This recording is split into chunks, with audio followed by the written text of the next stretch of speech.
This is week 5, day 4. The title is Our Pyrrhic Victory.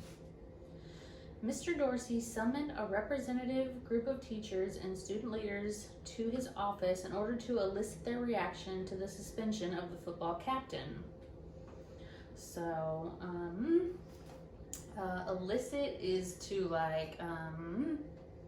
is to get, or to, I almost want to say ask for, in order to ask for their reactions to the suspension of the football captain. So he is eliciting a response, or like asking for a response from them, like trying to get them to talk about it.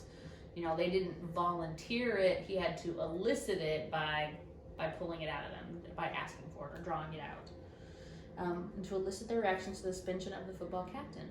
He told them that cheating was a pernicious disease that could not be tolerated in our school.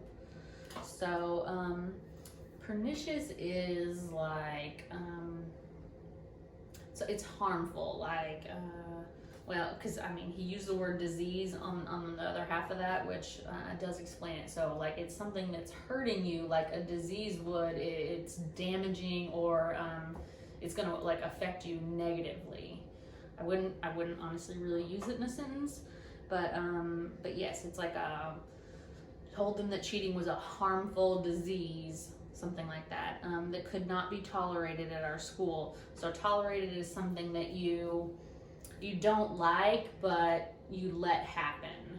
Like, I don't like watching football games, but I tolerate it, go ahead and watch it because my brother-in-law loves them.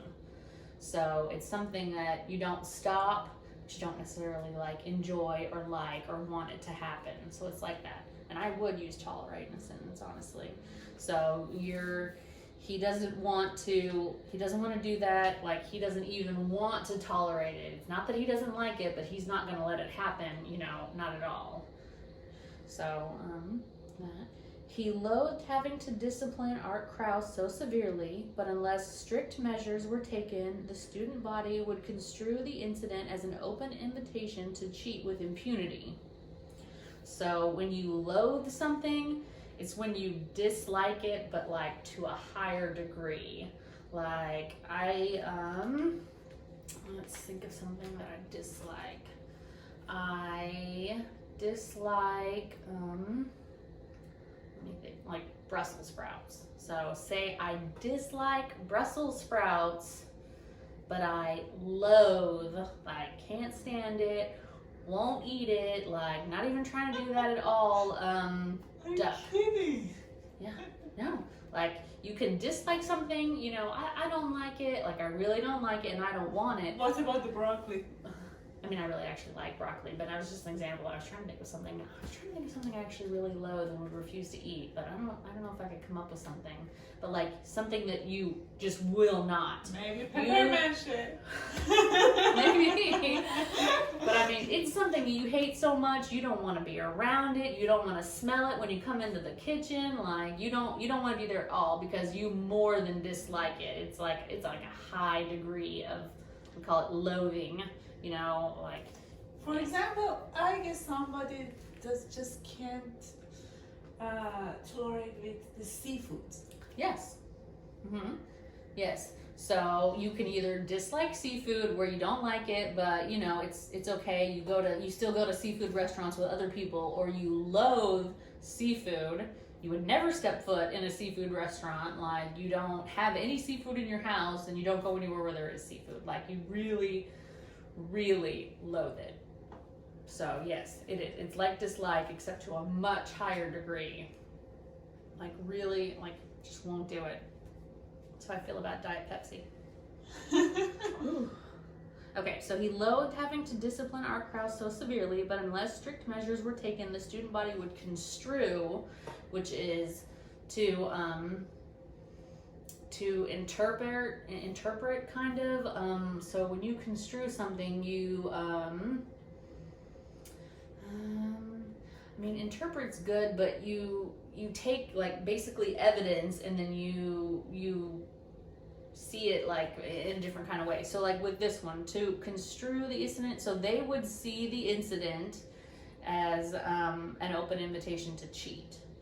So if they got out of that, hey, he did this, he didn't get punished, so that means we all can. So they saw this guy cheating, not getting punished, and they construed from that they could do the same thing.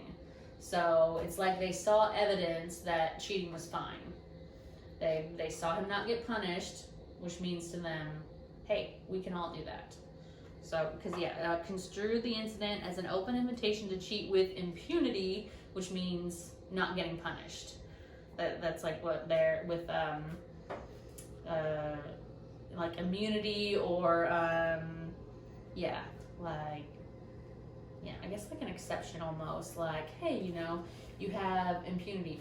Like, ooh, maybe this. So, when foreign diplomats come to America, you know, they're not bound by some of our own laws. They have the impunity basically to do what they want. They are the exception, you know, to the rules. So that's what like that would be.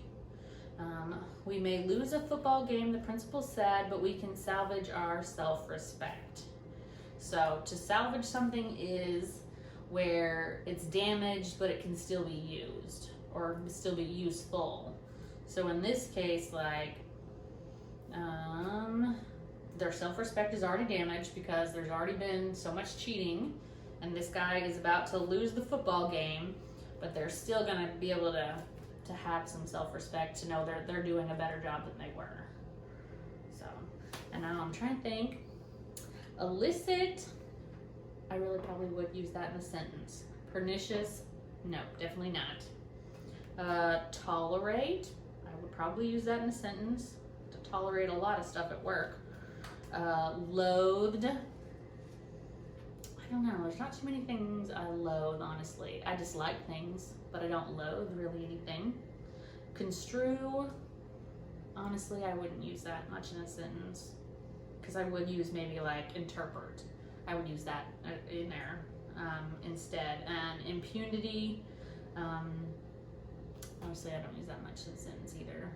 So I'd just be like, you're getting away with that. But yeah.